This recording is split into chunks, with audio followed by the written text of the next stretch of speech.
Today on this video, we're going to talk about imposter syndrome. Many successful executives, professionals, business owners are dealing with what we call imposter syndrome. Today, we're going to tell you what it is, where it comes from, and most importantly, how you start to get rid of it. So who am I and why do you listen to me again? I'm Coach Mike Basevic. I'm the founder and creator of the Anxiety-Free Executive Program.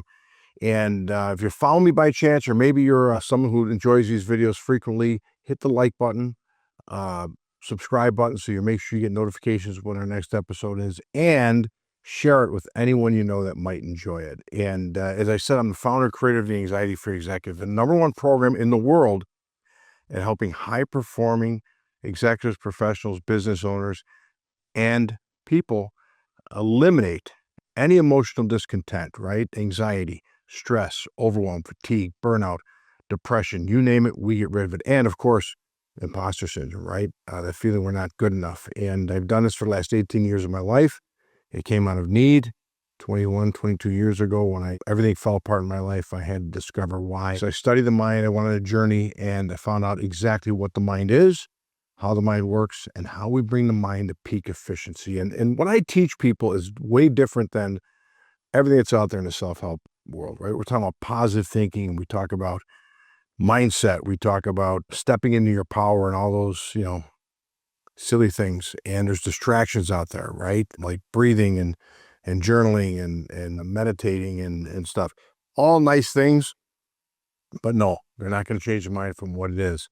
And so let's jump into it. So let's talk about imposter syndrome. What is it? Anyone can literally experience it. You could be advanced degrees from the best universities in the world and have a resume that's almost perfect, right? Stellar resume, stellar results, a lot of success. But inside, you don't feel like you're enough. You feel like you're a fraud.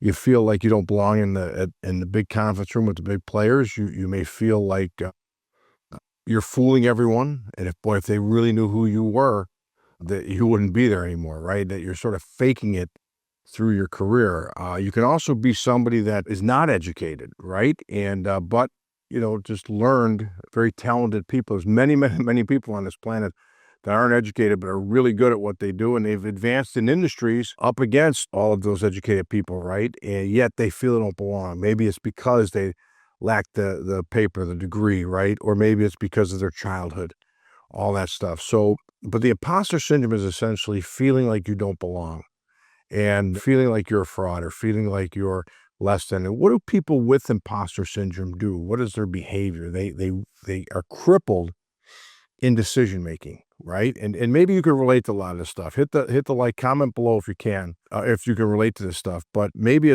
they're crippled with indecision, right? Can't make a decision because they're afraid to make a mistake. And or they procrastinate, right? Whether it's a task they need to do, they know they need to do it, but they just don't do it. Or maybe it's a person they need to be, even personally. Maybe it's with your spouse or your kids or something, and you just don't get to it. And you push it back. You've got the best intentions. Every night you go to bed, you say, I'm going to do it tomorrow, man. I'm going to do it. This used to be me, 20 years ago, 20-something years ago. And then you don't get it done. And the day gets away from you. You say, oh, man, I'm going to do it tomorrow. And it's rinse, repeat, and it doesn't get done. It gets pushed back until it really has to get done, right? So maybe that's you, or maybe it's waking up in the middle of the night thinking, boy, if they ever find out who I am and who I really am, right? And I wouldn't be here. I don't belong at the table. And I've spoken to a lot of CEOs, man, a lot of the C-level execs or even the business owners that are accomplished. They just feel like I'm not enough. I'm a fraud. I don't belong here. I don't know how I'm here. So if you can relate to all those things, and then there's so many more. It's this complete feeling of inadequacy, right?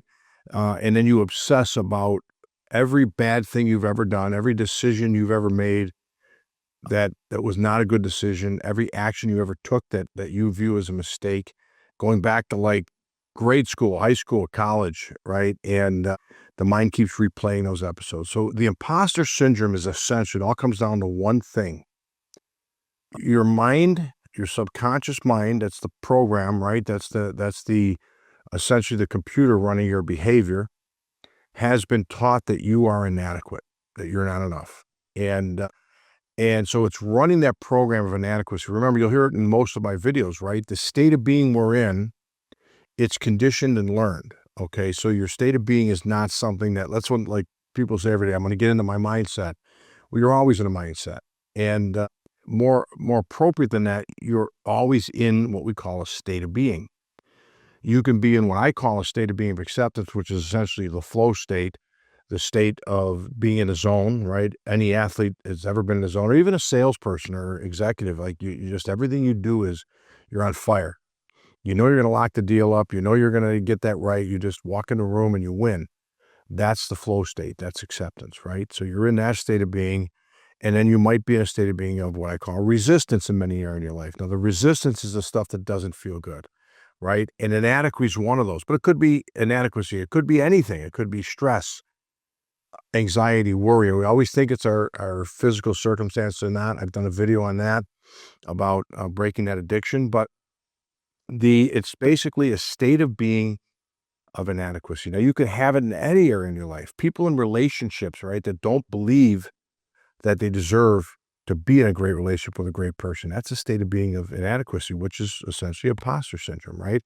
But the imposter syndrome is mostly in your career. And it just feels like I'm inadequate. I just don't belong. Now, where does that come from? It comes from a lot of places, but most things in this world come from our childhood, right? Your mind's in theta as you're growing up. And theta is essentially when your mind is really quiet and relaxed. And that's essentially 0 to 6, 7, 8 years old when your mind is being formed. But that's when most of the programming takes place. So most of your habits, your conditioning, your personality, everything is formed in those first years of life. Then you experience those things. Your state of being is formed there as well, but then you experience those things as you go through your life, and you're going to experience essentially what you've trained your mind to be. Now, you didn't do it on purpose. When I grew up, I've shared my story many times. I've shared my full story in The Broken Sage, my book, thebrokensage.com. It's a terrific book, getting wonderful, wonderful reviews. And I'm proud to say it's connecting with people because it tells my story. I tell my story of what led me to this work. And I grew up in an environment that was really emotionally chaotic. And I always felt broken. We grew up in houses in Chicago that were a driveway away from each other. So one house, little driveway, next house. So when my parents had these 2 a.m. fights, they were breaking glasses and just, it was a war. I know that my 4 or 5 neighbors, everybody heard us, especially in the summer, like we had air conditioning, but I took an act of God, so the windows were always open. So I grew up feeling ashamed and feeling inadequate of who I was. And I carried it into my early life, and it showed itself in business. I was very successful, but I never thought I deserved it, right? That's imposter syndrome, right? And I thought I was a fraud. I thought, who am I to step into this country club? Who am I to make X number of dollars a year? I loved it. I was happy about it. I was crippled in stress, anxiety, and I felt like an imposter. Even in relationships, I never felt I deserved. Yeah, I grew up in a broken family, if you will. So, and if you grew up in a broken family, let's say parents got divorced when you were 8, 10, 12 years old, and then you went to the ball game or the event at school, and mom's on one side of the gym and dad's on the other side of the gym, yet all of your friends' parents are sitting together, one big happy family, and you feel broken. And every day at the sporting event, or every day at school, every holiday when you've got to go 2 places and your friends are all one big happy family, you feel broken. And every day you feel broken, your subconscious mind is absorbing and becoming that. And every time you sit and mull over that, you're literally teaching your mind that you're not enough. And you will always experience in this life what you've taught your mind to be. Period in the story. So if, my family wasn't broken from a divorce, verbal and emotional turmoil and physical violence in our house, that I felt broken. But and that's all good. I've made peace with that stuff a long time ago, but I'm sort of blessed and grateful for it because it led me to what I teach now. So when somebody tells me they've got crippling anxiety, I've been there, done that, relationships in shambles, been there, done that. And so I've experienced most of what everyone's experienced in this world, so I can relate. Inadequacy can also come from a critical parent. Right? No matter what you did, it just never seemed to be good enough. Maybe a tough mom, stern mom that, you could do better. or I'm too busy right now. Don't worry about that stuff, or don't embarrass me, right? Or a dad that constantly yells and screams and just never there. Or maybe your parents just seemingly were disconnected or super hard on you. A is passing. Everything beneath an A on a report card is a failure. And then you get crippled in fear about making a mistake, right? Think about it. If you came from a household like that with the standards of what you had to get on a report card, you had to be perfect. When you weren't, you heard about it. You might have got punished. You might have don't ever bring a report card. I was talking to a client just yesterday, and they had imposter syndrome. And I said, "What happened when you were a kid?" Just curious about, it was a tough environment, grades and things. As a matter of fact, my dad, when I brought home a report card in college that had a C on it, he said, "You ever get another C again, I'm not paying for your college."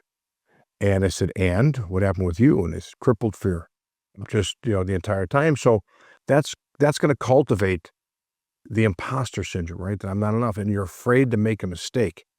And when you make a mistake, those of us, I used to, be the poster child for imposter syndrome, right? And not at all anymore. As I retrained my mind, I taught my mind to operate, and I got rid of this emotional virus, the resistance running in there. But when you're there every day, then you sit every day afraid to make a mistake, afraid to make a mistake. I'm afraid to make a mistake. Your mind is just like, sure, I'll become that. And then when you do make a mistake in life, you beat yourself up for it repeatedly, excessively. Now, most people, like you take a young kid, temper tantrum in the store, or they have an event like falling on the sidewalk and skinning their knee, and they have the episode, right? The temper tantrum, or they come in crying and mom or dad, wipes the knee up, kisses it, puts a Band-Aid on it, or the kid gets up, they get in the car, the parents frazzled because the kid just melted down in the store, and the kid's playing with a toy. Now off to the next thing. Or they have the episode where they skin the knee on the sidewalk and then they're right outside playing. They don't ruminate. Kids don't obsess. They have the experience and they move on. Same thing with dogs. You can, happy-go-lucky, on to the next thing. And there's an old joke, put your spouse and your dog, lock them in the trunk for 3 hours. When you open it up, who's happy to see you? That's unconditional love, right? The dog. So, but if you think about it, it's all training of the mind. And so the reason you're experiencing what we call imposter syndrome is because the way your subconscious is trained. I could tell you, and I tell everyone else, that if you're someone in this world just trying to be a better person, like I was 20 years ago, and I wrecked everything in my life. I lost a shit ton of money that I built when I was young. I made every bad decision, every bad investment, every stupid thing you can do. I did it. And I lost, my marriage ended, my business failed. I was in debt. I was an absolute shit show, as I call it. And you could read about that in Broken Sage, have your kicks on it, right? But everybody could relate to that story, believe it or not. But I put it all out there. But I also put the tools that I teach all my private clients to bring the mind to peak efficiency. And I'm not an imposter. I was just somebody who's trying, like you, trying to be your best. And if you're that person, if you're working hard in life, trying to be a good person, trying to create results, trying to get to success, or even enjoy the success you've built, but this mind is pestering you, I need you to know this. There's nothing inadequate about you. Nothing. We're all perfectly imperfect, man. Every one of us has made mistakes. Some of us more than others, but we've all been there. We've all done it. There's nobody in the room, of any room you're standing in, that hasn't made some epic mistakes, right? And they said the wrong things, did the wrong things, made bad decisions. We've all been there. But who's the one that remembers every single thing we've done? Us. And when you ruminate quietly, silently about those things, you're teaching your mind more. So there's nothing inadequate about you, okay? If you're trying to do your best, great. The problem isn't your circumstances. There's nothing inadequate, so it's an illusion. A mind and emotional resistance. What's emotional resistance? Things that don't feel good. Fear, inadequacy, overwhelm, insecurity, whatever. A mind in resistance is a mind that tells lies. So a mind in fear might tell you that the world's going to fall apart. You're going to make what is happening. The mind in resistance, fear, tells the kid the boogeyman's in the closet at 6 years old. There's nobody in the closet. But the child doesn't want to be in that room by themselves. So they're in a state of being a fear, and the mind will take them there. So the work Doesn't need to be done externally. You don't need to get another degree. You don't need to do this. Change your mind, recondition your mind, right? Code it differently with new experiences. So some things, we teach our clients acceptance. And it's a profound teaching. It's not about accepting everything in life. It's not about acceptance as you may know it, what people teach. Is it easy at the beginning? No, people just don't understand it. And they think if they're okay with the state of being they're in, that doesn't feel good, they're going to stay there. It's just the opposite. Some simple things that you could start to do today. First of all, understand it's a BS story that the mind is telling you. It's not true. It's an illusion. A resistant mind is the ultimate illusionist. It's going to tell you and make you think things that just aren't true. So tell the mind you have no interest, right? And just know that it's not real. It's not true. The boogeyman or the person that's like going to let you go tomorrow doesn't happen. So you've got to understand reality. You may feel like the imposter. It's just not true. Then just start to focus on your strengths and the things that you've accomplished in the world, the good qualities you have, the gifts, the success you've had, and pound your mind that every day. Now you'll say to do that, but you've got to write it down. You've got to give yourself a reminder. I remember early on in this work, whenever I trained my mind to operate at peak efficiency, but one simple way is just write down 5, 6, 10 things that you're either really good at or you've accomplished in this world. And now, if you say, yeah, there's nothing, bullshit. There's something. All right. And maybe it's you're a great mom, great dad. Maybe it's you're a wonderful friend, great colleague. Maybe it is that you've got that advanced degree from a top university, or you're always a great student, or maybe you've built financial success beyond what you ever thought you would do. Just write it down. Maybe you get up at 5 a.m. and get to the health club every day. Things like that. Write it down and keep feeding that to your mind every day. And the mind will literally take what you give it and absorb it. And once you impregnate your mind, your subconscious mind, with this through consistency, you're going to start feeling better about yourself. And again, just understand it's not true. It's a mind running a program that you taught. If you look in the mirror every day and see what's wrong, you're going to find more things that's wrong. So start there, but understand it's nothing to do with your physical circumstances. It has everything to do with a mind that you train to be inadequate, and the mind can be trained another way. Now, if you want our help, there's a link below. Click on it, nolimitsnation.com/book, BOOK. And you can book a call with our team, the best people on the planet. We're really good at what we do. And on that call, we'll figure out what you're going through, how it's impacting your success, what you want to accomplish. And if we can help you get there, we'll talk about the ways that we can help you. And if we can't help you, if we think something's better for you out there, we'll steer you in that direction. But if you want to get this stuff right, you want to resolve this stuff once and for all, high performers do. And that's the avatar we work with. People that care, they value themselves, and they want to solve the problem. We do not, the tire kickers, the people that are, they may want to get it, or the victims. It's just not a good fit. We want people who want the answer. If you want the answer, we're going to get you healthy. So book your call. Remember, like this video, subscribe to our channel, share this video, and we'll see you on the next one. Thanks.